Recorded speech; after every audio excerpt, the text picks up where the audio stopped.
Right, so this video is long overdue. I knew it had been a while, and honestly I couldn't really remember what I'd gone over in the last video, so I went back on and had a look at it, and I was absolutely gobsmacked to realise it had been 8 months. I can't believe it. Yeah, 8 months has gone since the last video for this project. Shocking. But it's not like nothing's been done in that time. Last year was extremely busy for me. Obviously, you can see a lot of the work that's gone in the meantime. You know, in that 8 month time period is laid out in front of you right now, and I'll go through all this in a minute. But as well as this project, you know, last year was pretty crazy in terms of other commission work, doing some projects for the museum, you know, keeping up with stuff for the museum, developing new parts, the paint mask set for the 650 Enterprise D kit, the Helios kit, that soaked up quite a lot of time. You know, all this stuff eats into your time, and we only get 24 hours a day. You know, I don't get any more time than anybody else, so yeah, it's just flown past is the bottom line, and I was absolutely gobsmacked. So this is going to be a bit of a catch-up video. There's a lot to go over, so I'm sorry if this is boring, but there is a lot to go over. So you can see a lot of parts laid out. I'll go over this in a minute, but the last video I was describing having to clear out the saucer rim because it was in a bit of a mess, the sensor band around the saucer. So I suppose I should show you how I got on with that. Now, I did take a short video, and I'll drop that in a second, but basically my cutting plan worked. That death-defying poor man's CNC router table thing, well, no CNC about it, it was, you know, Stone Age all the way, but that little routing table worked an absolute treat, and not sure how well you'll see that, but you could probably pick it out. It's cleaned out that sensor band recess really clean. Now you'll notice that it's blown through in some spots. That's not an error with the method, that's just where it's gone through the gel coat and hit air pockets in the layup. That's all that is. There's a particularly bad set there, but that doesn't matter. None of this matters. I'm going to...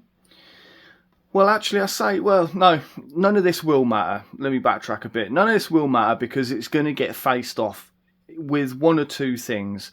It'll either just be a plain strip of just basic flat strip styrene, or there'll be some sensor detail in there. Now, I'm not sure what I'll put in there yet. As far as I can tell on the digital model that they used for Picard Season 3, they didn't add any detailing in here. And there isn't any on the 6-foot filming model, but there is on the 4-foot. Obviously, I've got casts of that, so I know exactly what's in there. So I just need to run that past Terry and see which way he wants to go. Because although this is the Picard Season 3 Enterprise, or Syracuse versus Enterprise, whatever, it's not going to be an exact match because it's just not. It's the only way to have done that the only way to have done that would have been to print from scratch, you know, like take the digital assets, turn that into a 3D printable file and print it that way. Anyway, I digress. So let me drop in that video, a couple of clips showing you this thing in action, and I don't recommend you try it at home, but it did work really well, so I think I might build a version 2 of that particular little tool, and something a little bit more robust and a little bit less one use, certainly not out of chipboard, and because I think it's going to be a pretty decent tool to have available. So anyway, have a look at the video, and we'll get back to these parts, and I'll go through all of the stuff that's been keeping me busy over those 8 months with this specific project anyway. So see you in a sec.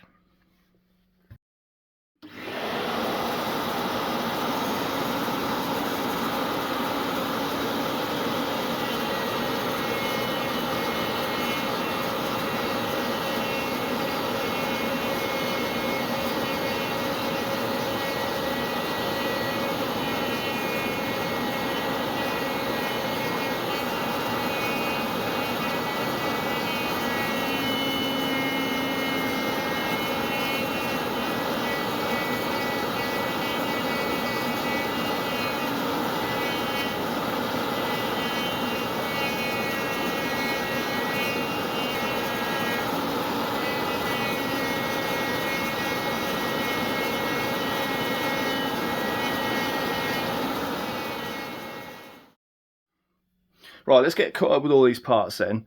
In the last video, I was talking about having to sort of take a bit of time off the practical side of stuff and do a lot of the computer work to get the masks, the Aztec masks and everything drawn up for this kit. And I mentioned it was a little bit like cart before the horse, and that is true because it's quite premature at this stage. Didn't need to have the masks as such, but I did need to know where the Aztec panels were going to go, because and a lot of people haven't noticed this, and I've been showing photos. I'm jumping ahead here, but I've been showing photos of some exposed panel details that are on the Syracuse hull, and you can't really see it on screen very well. They are there, but and some people have caught them, some people haven't. But there are actually quite a few exposed panels on the Syracuse. In the story, Geordie hasn't got round to getting it all closed up and finished. It took him 20 years, but obviously that's not long enough.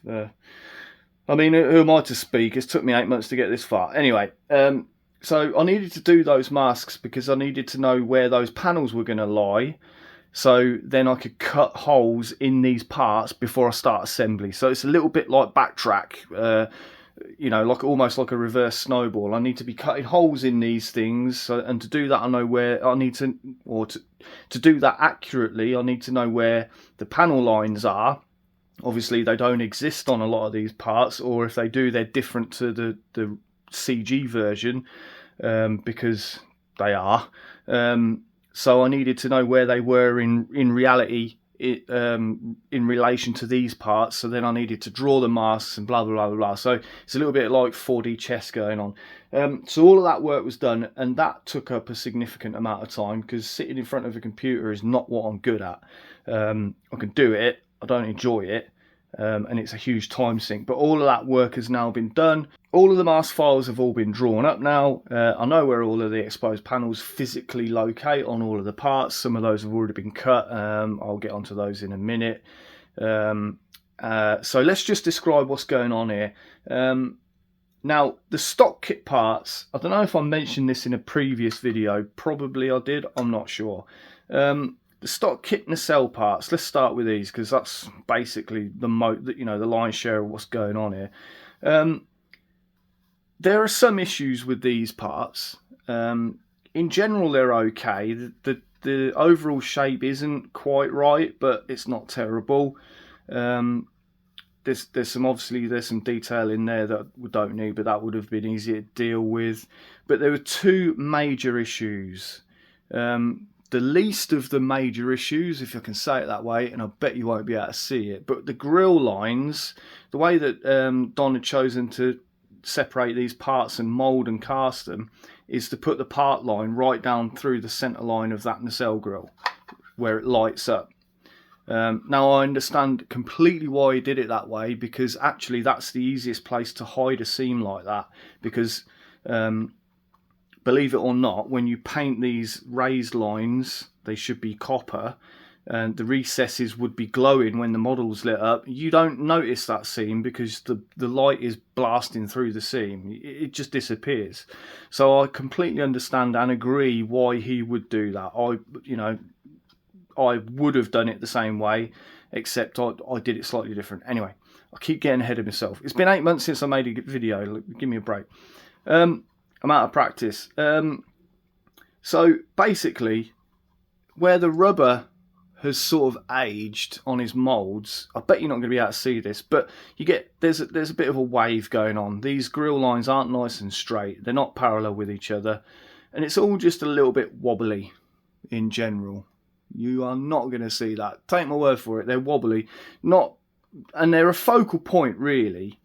There are a few sort of aspects to each model and each project that are real like eye drawers, and these are definitely a focal point. And if there's something a bit sketchy about them, then they can really sort of blow things for you, and I didn't really want that. So my initial kind of thoughts were, well, no, that's not a problem. I can just grind all these flat back, clean it all up, and then recreate the raised grills some way, some solvable problem for later down the line. So The more I thought about it, the more I thought, you know what? No, I don't really like the thought of doing that. Pros and cons to it. But then the next major issue sort of occurred to me, and that's weight. Now, these parts are really solid. They're thick. Although they are hollow, you can see how thick. They're really thickly, the wall thickness is quite substantial. Now, that's a good thing for structural stability and strength. In 10 years' time, these are going to be this shape. They're not going to droop because, I can't bend them. They are really strong. Not a problem there, but it means they're heavy. Now, what I don't want is for the pylons that these are sitting on in 5 years to start bending like a boomerang while it's sitting on Terry's desk, because he'll be a bit annoyed about it and I'll be absolutely distraught that that's happened. So I need to cut down the weight. So of the two major issues, believe it or not, it wasn't the wobbly grills that changed my mind about how to tackle this. It was the weight. So these parts are out. How do I get new parts? Now, I'm not a 3D CAD designer in any way, shape or form. I could have made new master parts from scratch. Totally doable, very time consuming. But luckily for me, I know a guy called Lewis Niven, and he is an exceptional CG artist. He does work for Otoy. You've definitely seen his stuff. He's done work for Star Trek The Motion Picture, the Director's Edition. You've seen his stuff, trust me. You might not know it, but you have. And he is absolutely amazing. Luckily for me, he lives about 20 minutes up the road. So it's, the stars aligned. Anyway, so we got talking because he is a massive Enterprise D fan. And he was really, really, really generous. And he gave me the file of his own Enterprise D CG model. Now, it is absolutely phenomenal. It is so accurate, and he's shown me some renders of one of the other versions that he's done for Otoy, and oh my god, you really wouldn't know it's not the 6 foot filming model. It's mind blowing. Anyway, sidetracked again. So he gave me his digital file. Couldn't believe it. Really unbelievably generous of him. So publicly, I know I've said this loads of times to him privately, but publicly, thanks Lewis, you really, really saved my bacon, and continued to do so with other stuff that I'll get onto in a minute. So there was a bit of to and fro in. The file needed a little bit of amendment. So basically what I wanted to do was print the pattern masters in a way that I would mould them to make it easier for casting the new parts. So what you've got here is the lower part, the lower body part of the nacelle. You can see it's all solid resin printed, scaled properly, and the detail on it is absolutely gorgeous. It's really, really accurate, and it's by far superior to anything that I could have done by hand. Getting back to sort of what I was touching on with Don's decision to part the top and bottom through the centre of the grille, I did something similar, except I moved the part line up. So the lower body part includes the entire height of the grille, like the grille band itself, and then runs through a straight line. I don't know, I can't tell if it's in focus. It runs through a straight line through the recessed part of the grille line as it approaches the front. So the top part has none of the grille along the length of it, but it has the grille part on the flare. So the reason I did that is when I eventually moulded and cast the parts, jumping ahead again, I know, all I need to worry about seam wise is here. There's no seam because it's the lid, no seam work to worry about. The only thing I need to worry about is making the seam go away on the very rim there, on like that collar section there, or like the front part of the frame. And believe it or not, as I sort of touched on earlier, when this is glued with epoxy and painted and everything, you're not going to notice that line, especially when it's lit up. That's just going to disappear. When I made the 4-footer for the museum, this is how I cast those nacelle parts, and you can't see those lines, even when they're like huge. You can't see the separation line there. So at this scale, I'm not worried about it. Anyway, so to get from here to here, I needed to mould them. Now, I can hear all you 3D printing guys screaming out, why didn't you just print them in clear resin? Because the same reason that I didn't want to keep these. To do that, to 3D print these so they're strong and stable and not likely to bend and droop, they would need to be thick. And then you're adding weight. The weight was the thing I'm avoiding at all costs. So the only material that I know of that is tried and true, structurally stable, people have been using it for decades, is fiberglass. And if you've ever worked with fiberglass, you'll know. If you haven't, let me tell you, this stuff is super strong and super light. Really, really light. One of these nacelles is 50 grams. These are 150 grams. So if I was going to put these nacelles on that back part of the wing, that's 300 grams of weight pushing down, plus the passage, plus the lighting, everything else that's going into it. There's a fair amount of weight there. There, it's a third of the weight. No brainer. So 3D printing was just off the table. Not going to happen.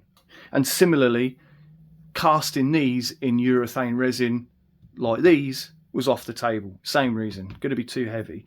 So I had to make some moulds. Let me pull this one out. For those of you who don't know, this is just a simple jacket mould. It's very thin rubber, but thick enough to capture all the detail. It's just RTV, silicone. And you need a shell, support shell. This is just a plaster bandage shell, something that you'd wrap your arm in if you bust your arm or leg or whatever else.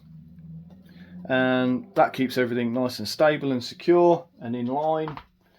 And then you cast your parts. In this case, these were cast in fiberglass, like I've said, polyurethane. No, they weren't. Polyester fiberglass, really stinky, horrible stuff. But these are super thin, super lightweight, and they're clear. Well, translucent anyway. Same sort of stuff that the filmer models were made in, laid up fiberglass. You might be wondering why I didn't mould and cast the lower bodies with the nacelle, like the roots. Now, the simple reason for that is this part as it stands can be the starboard or the port nacelle. Doesn't really matter. They're symmetrical. But as soon as you put one of these nacelle roots on there, because of the docking port, they then become port or starboard, whichever one you've put on there. So if I'd have kept that as part of this body, to mould both pairs, I would then need a complete lower body with the starboard nacelle root, and then a complete lower body with the port nacelle root. Other way around, got them on the wrong way around. And then that meant a whole second mould, support mould. It's a huge amount of work for something relatively straightforward. Basically it's a time saver. It's work smart, not hard. That sort of thing. So just taking these off of there and moulding them separately saved a huge amount of time making subsequent mould that I didn't need. Anyway, the Bassard collectors, same thing. These were 3D printed. These are Lewis's file. They're absolutely gorgeous, absolutely accurate. They're just phenomenal. Obviously needed a pair, so I printed 2 of them, gave them a little bit of a polish up, then moulded those. Simple block mould, just pour the urethane straight into the top of it, pressure cast, away you go. And these are the parts that came out of the mould with a bit of clean up on the back. Now these are solid, cast these solid, and that's, I've done that on purpose. They're a little bit heavier, literally a gram or 2 heavier than the kit supplied ones, which are hollow. But my preference is to drill and machine out the back of this, and then get that really nice crystally sort of diffusion through the material, rather than have like a socket, not a socket, like a pocket on the inside that you sort of see the faceting of the. You probably can't see it on camera, but I can see the internal faceting. I didn't want that. Here's another good example of why it was, why I decided to go this route as well. You can see Lewis's Bussard collector is just a better shape in general. This one's quite chunky. It's a little bit big, quite bulbous in comparison. So yeah, made sense to go that route. So that's the Bussard collectors. The deflector dish. This is the part, this is the shape that we finally come up with. Now, because this is Terry's project, as I would imagine most of you know, but Terry being the showrunner for Picard Season 3, that affords some sort of luxuries, for want of a better term. He gets, some perks to come out of that. And one of those perks is that I've got access to the digital file, the CG mesh of the ship that they used. So for all intents and purposes, I've got the filming model, even though it doesn't exist in reality, but I've got the mesh. So with Lewis's help, because like I said, I'm a vinyl dinosaur, can't do any of this stuff for myself really in the digital format. But with Lewis's help, we were able to take the digital asset of the deflector dish, and I've lost the master part for the actual dish itself. Don't know what's happened to that. Might have broke it, demolding, can't remember now. But here's the dish. So yeah, we were able to take the digital asset and sort of tweak it and amend it to fit this kit. Now obviously he says obviously, it may not be obvious to some, the physical kit is not going to be exactly the same as the digital model. It's just not. They're two totally different things. So it wasn't a case of just dragging this out of the digital asset, doing a bit of tidying up so it would 3D print, spit it out of the printer and then drop it into the model. It wouldn't fit. There needed to be quite a lot of iteration going on to correct the shape so it would fit the hole, and that's what some of these are. Just to give an indication of how much work has gone into this. These are just the ones I kept. I didn't keep all of them either, but these are all amended slightly here and there to try and get them to fit the open more in this physical kit part. Now they may look all the same, but they're definitely not.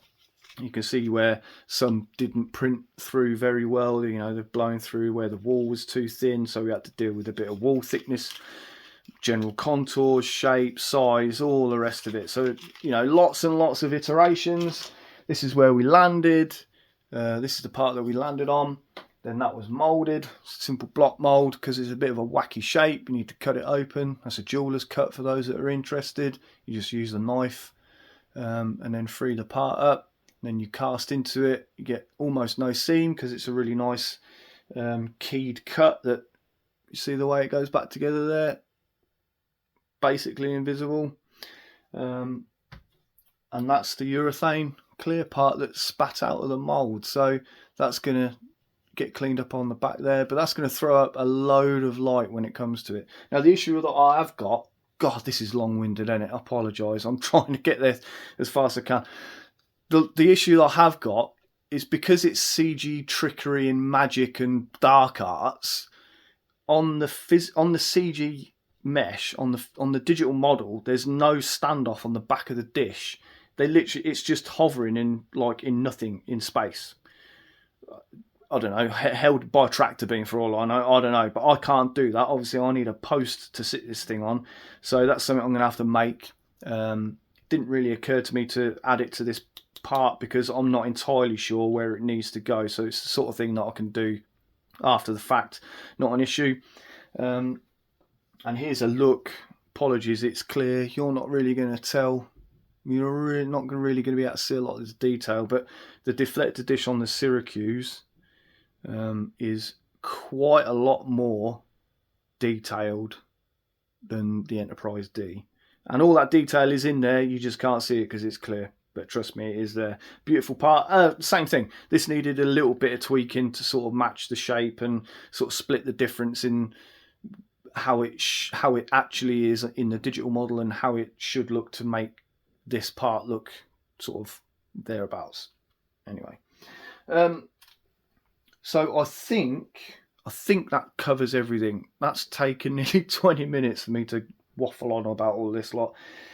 Yeah, okay, quick comparison, forgot about that. So here's the kit supplied dish or housing, and that's the Picard Season 3 version. You know, I mean, to look at it, they look pretty similar, but they're really not. There's a lot more detail. Actually, I'll show you this one because you can see it a lot clearer, being grey resin. You can see the differences in the detail. If the camera's in focus, I can't tell. So yeah, loads and loads of work. If I could sum this up in a couple of words, it would be 8 months, I guess. So what is next? Let me clear all this lot out of the way. We'll get the secondary hull in place, and we'll talk about where I am now and what steps are next. He says as he's thinking out loud. Yeah, I think we'll do that. Okay, I'll be back in a sec.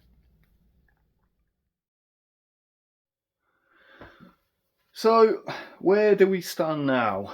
The royal we. Well, I have started like the preliminary assembly of the back part of this pylon wing. I'll just take that off and you can see it. I'll try and remember to drop some photos in just to sort of show what's going on here. But basically, I added a couple more screws, some larger M4s, countersink machine screws, and I used a Dremel to score the base of this block, this aluminium block, sort of chewed it up like this basically, just underneath to get a little bit more key.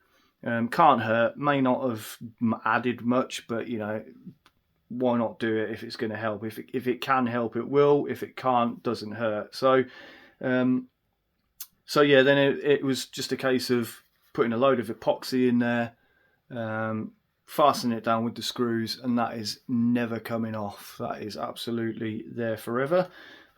Same thing at the back here, where the T-piece goes onto the pylon wing. Sorry if I can't really see my camera. It's that far above my head, and I'm only a little short guy, so I'm struggling to see if this is in view. So I hope it is. Basically, this is all epoxied in. These pins are already encapsulated, if you remember, on the parts breakdown, or if you've got or seen this kit. These brass pins, although I'm not using them, I left them in the part, obviously, because they help. Every little helps, as they say. So they've been epoxied into the channels that I made for those. And then the T-piece itself was epoxied in. You can't really see it, but yeah, anyway. And then it was all sort of encapsulated with a load of resin. And then the whole thing was encapsulated and then skinned with some sheet styrene just to go over the top and properly cap it all in. So it's all really nice and solid. And these pylons are as strong as they're ever going to be. So they're not going to go anywhere. So that's like the initial construction phases. Obviously the wire channel is still there, although you can't see it very well, but the wires do pass down through these wire channels for the lighting, etc., for the nacelles. So that's not an issue. And so then it was a case of getting the neck assembled onto the upper part of the body. So that was done with a fair amount of gritting of teeth and grinding of nacelles and yeah, a bit of brute force and ignorance, and it's all been sort of backfilled with epoxy. If you can see that, again, I can't see the camera, hope you can see it. There's quite a bit of epoxy in there to keep it all together. I'm in two minds whether to brace this even further with some fiberglass. Not sure yet, may do, although really the neck itself's not going to be taking any weight. This seam isn't going to take any weight as such. It's all going to be transferred in, you know, and held by the armature. Don't know. Maybe I won't. I'm not sure. So yeah. So now I've got basically the entire lower hull is just two parts. So easy to deal with. It took a little bit of shimming here and there to build up material where I'd ground out and all the rest of it, just to sort of remake those contacting surfaces, for lack of a better term, if that's making any sense. Possibly not. Right, so the next steps that I'm getting into now is all of these open details. Now, like I said a few minutes ago, they're not really that visible on screen, although they are there. And I've actually had a few people sort of question that online, but trust me, they are there. You just don't see them very well. And even I wasn't aware of how many panels were open, because some of them you just don't even see. Like you've got this section up here along the sort of the cobra head, as people call it. There's a piece there that's missing. You know, there's exposed panels here. You just don't see it on screen, but they are there.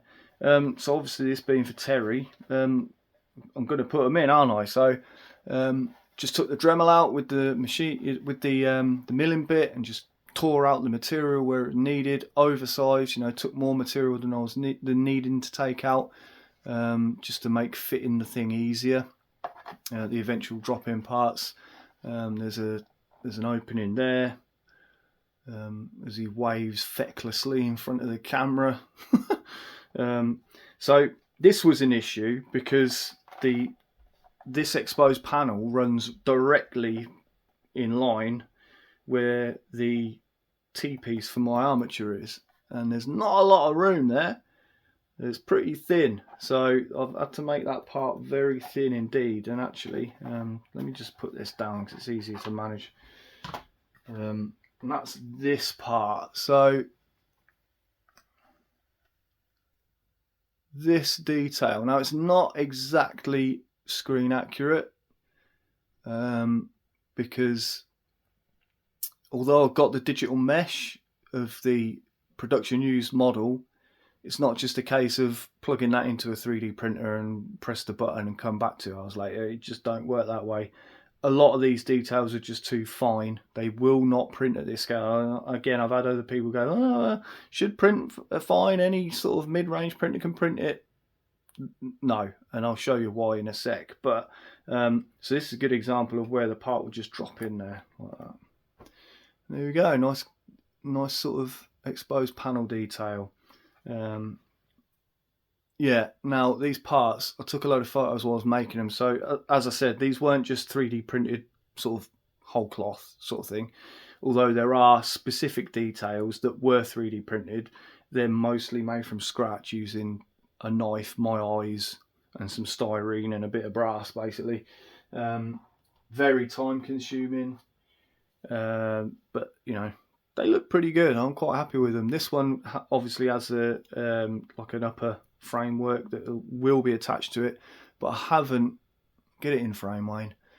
But I haven't done that yet because there's quite a bit of detail. This is the biggest one on the secondary hull, at least. There are more on the nacelles, but I don't think they're quite this big. And fair amount of it gets covered over, so I want to paint some of this at least before I put the skin over the top.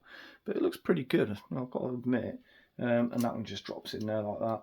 Obviously, sort of fine tuning, and then the seam work around it will be done, and they'll disappear. You know, it'll look like it's sort of just a massive open panel that Geordie never covered over. You know, in the story, if he could at least have thrown a tarp over it, it would have changed. You know, it would have made things a lot easier for me at this stage. Anyway, so yeah, 3D printed parts then. So I've got a selection of bits and bobs in this tub, and some more down in there. They're even smaller. But so this is just an idea of what sizes you're dealing with. This is a conduit, a warp conduit that's in a nacelle. I hope that's in focus. I can't tell. But this tube is it's like a plasma conduit, I guess. That's what I'm guessing. It runs through the length of the nacelle. Very detailed part, and when it's on screen, when you're sort of sizing things up to 3D print, you think, oh yeah, no problem. This is no problem. So much detail in there that is just not printable. Like this, for example. This is pretty fine.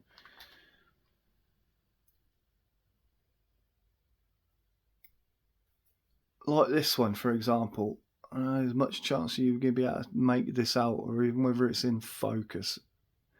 Look at how finely detailed that is. Now, some of these parts are packed with stuff like that, and even finer.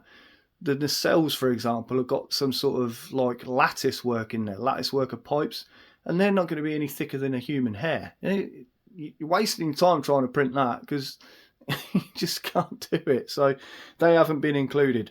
So what I've done is basically my best sort of estimate. So like I said, yeah, they're not exact, but they're pretty close.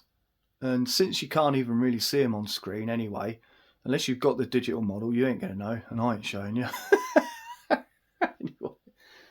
Anyway, another really good example about how fine some of these details are. This is a little block that's got a pipe coming out of it. Can you see that pipe out the top? I can only just see it. I don't know if you can see it. Let me see if I can.